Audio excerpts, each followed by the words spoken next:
यहाँ हम 4 फरवरी 2026 के 30 महत्वपूर्ण करंट अफेयर्स के क्वेश्चन का डिस्कशन करेंगे, जिसमें 20 प्रश्न राष्ट्रीय अंतर्राष्ट्रीय घटनाक्रम और 10 question Uttar Pradesh current affairs के होंगे।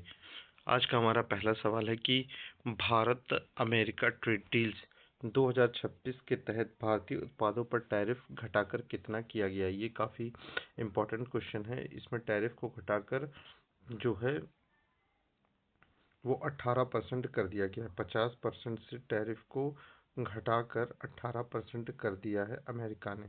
ठीक है। आज का हमारा नेक्स्ट क्वेश्चन है कि भारत अमेरिका ट्रेड डील का मुख्य उद्देश्य क्या है। तो भारत अमेरिका ट्रेड डील्स का जो मुख्य उद्देश्य है वो व्यापार को बढ़ाना है।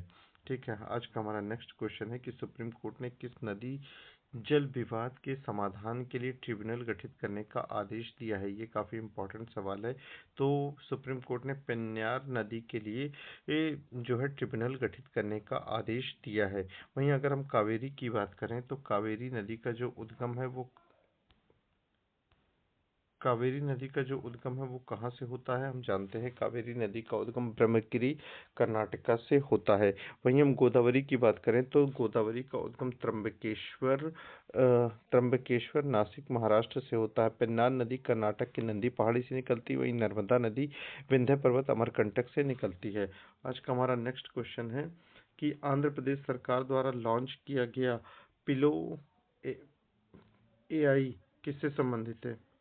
एआई किससे संबंधित है। स्थानीय भाषा में लेखांकन से संबंधित है। आज का हमारा नेक्स्ट क्वेश्चन है कि असम सरकार ने कोच डायनेस्टी के विरासत संरक्षण के लिए यहाँ पर कितनी राशि स्वीकृत की है।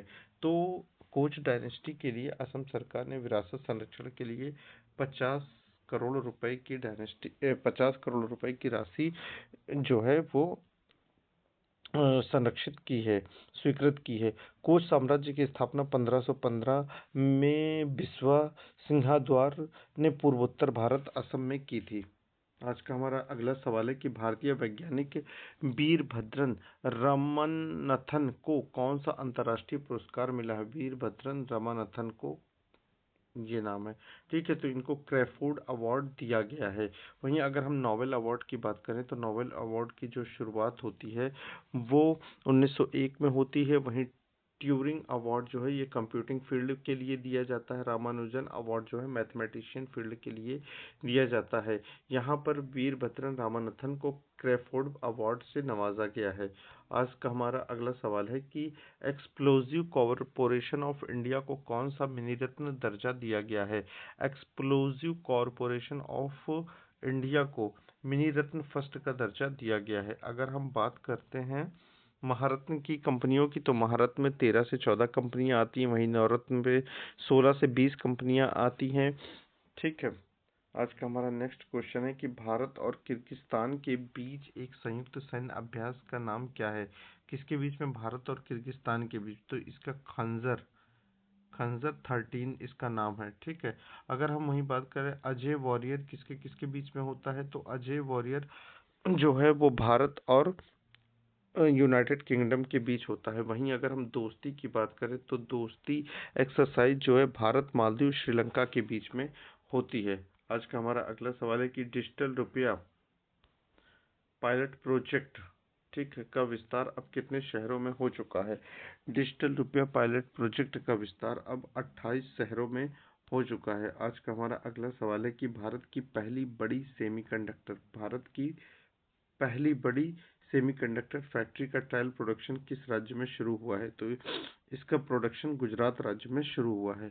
आज का हमारा नेक्स्ट क्वेश्चन है कि अमेरिका फेडरल रिजर्व ने जनवरी 2026 में ब्याज दरें किस दायरे में रखी हैं। ब्याज दरों को किस दायरे में उन्होंने रखा है। तो इसका जो जवाब होगा वो होगा 4.25 से लेकर 4.50% के बीच में उन्होंने रखा है।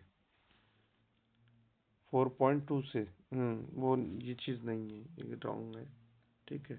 4.2 से 4.25 से लेकर 4.50 के दायरे में रखा है। आज का हमारा नेक्स्ट क्वेश्चन है कि COP31 सम्मेलन में विकसित देशों ने 2030 तक कितनी वार्षिक जलवायु वित्त सहायता देने की प्रतिबद्धता जताई है? तो इसमें जो है $500 बिलियन की प्रतिबद्धता को जताया गया है। ठीक है। नेक्स्ट क्वेश्चन है कि जनवरी 2026 में भारत का जीएसटी संग्रह लगभग कितना रहा? ये काफ़ी इम्पोर्टेंट सवाल है। तो भारत का जीएसटी संग्रह जो है वो लगभग 1.87 लाख करोड़ के आसपास रहा है। 1.8 लाख 7 करोड़। ठीक है। बात कर लेते हैं हम जीएसटी की। तो जीएसटी की शुरुआत 1 जुलाई 2017 को हुई थी। इसको 101वें संविधान संशोधन द्वारा लागू किया गया था। आज का हमारा अगला सवाल है कि जनवरी 2026 तक भारत का विदेशी मुद्रा भंडार लगभग कितना था? ये काफ़ी इम्पोर्टेंट सवाल है और इस तरीके के सवाल कई बार एग्जाम में पूछा गया है। तो यहाँ पर जो विदेशी मुद्रा भंडार है वो लगभग 700 अरब डॉलर के आसपास रहा है। 700 अरब डॉलर के आसपास रहा है। आज का हमारा अगला सवाल है कि जनवरी 2026 में यूपीआई लेन देन की संख्या लगभग कितनी हो गई है? तो जनवरी 2026 में यूपीआई लेन देन की संख्या लगभग 18 बिलियन के आसपास हो गई है। आज का हमारा नेक्स्ट क्वेश्चन है कि इसरो ने गगनयान मिशन के तहत कौन सा परीक्षण सफलतापूर्वक किया है? ये काफ़ी इम्पोर्टेंट क्वेश्चन है। ठीक है। तो इंटीग्रेटेड एयर ड्रॉप टेस्ट ये किया गया है। तीसरा मानव रहित टेस्ट फ्लाइट का परीक्षण किया गया। बात इसरो की कर लेते हैं। तो इसरो की जो स्थापना है 15 अगस्त 1969 को बेंगलुरु में हुई थी। आज का हमारा अगला सवाल है कि जनवरी 2026 तक भारत की कुल नवीकरणीय ऊर्जा क्षमता लगभग कितनी हो गई है? तो डी ऑप्शन है दो, नहीं सॉरी, इसका जो ऑप्शन होगा वो सी होगा, 200 गीगावाट,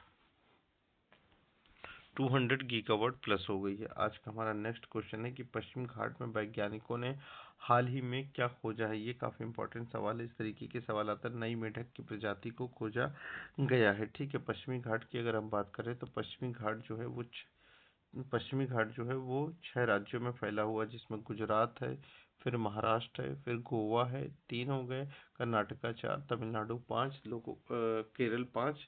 लोगों को लगता है यहाँ के बाद खत्म हो गया, लेकिन इसका कुछ हिस्सा तमिलनाडु में भी इस तरीके से 6 राज्य हो जाते हैं। आज का हमारा अगला सवाल है कि 3 फरवरी 2026 को पंचांग के अनुसार कौन सी तिथि मनाएगी? द्वितीय तिथि को मनाया गया है। ठीक है। नेक्स्ट क्वेश्चन है हमारा आज का 3 फरवरी 2026 को संसद से जुड़ा कौन सा बड़ा घटनाक्रम चर्चा में रहा? सांसदों का निलंबन किया गया है। बुक आई है 4 स्टार्स ऑफ डेस्टिनी। ये पूर्व आर्मी जनरल एम नरवणे साहब की किताब है, उसी को लेकर विवाद हुआ है। आज का हमारा उत्तर प्रदेश से संबंधित पहला सवाल है कि उत्तर प्रदेश सरकार ने 2026 में किस शहर में नया एआई आधारित स्मार्ट सिटी मॉडल के रूप में विकसित किया है? तो इसका जो सही जवाब होगा, जो नया एआई आधारित मॉडल सिटी के रूप में विकसित किया है वो कानपुर लखनऊ में मिक्स हो गया है, तो यहाँ पर जो है वो लखनऊ हो जाएगा। ठीक है आंसर।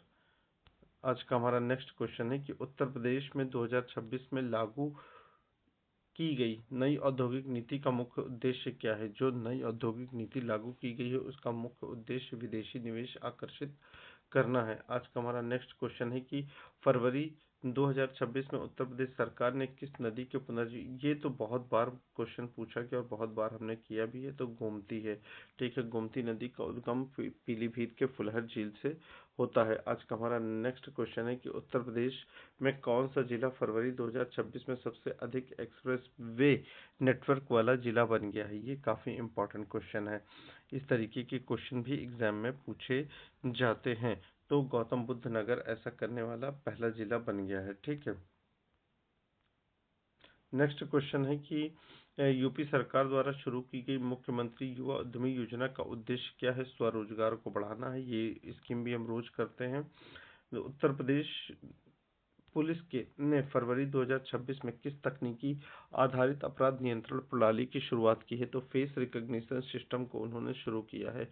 आज का हमारा नेक्स्ट क्वेश्चन है कि 3 फरवरी 2026 को उत्तर प्रदेश का कौन सा शहर ग्लोबल इन्वेस्टर मीट की तैयारी को लेकर चर्चा में रहा? ये काफ़ी इंपॉर्टेंट क्वेश्चन हो जाता है। तो लखनऊ जो है इसको लेकर काफ़ी चर्चा में रहा है। आज का हमारा नेक्स्ट क्वेश्चन है कि उत्तर प्रदेश में 2026 के दौरान किस सेक्टर में सबसे अधिक निवेश प्रस्तावित किया गया।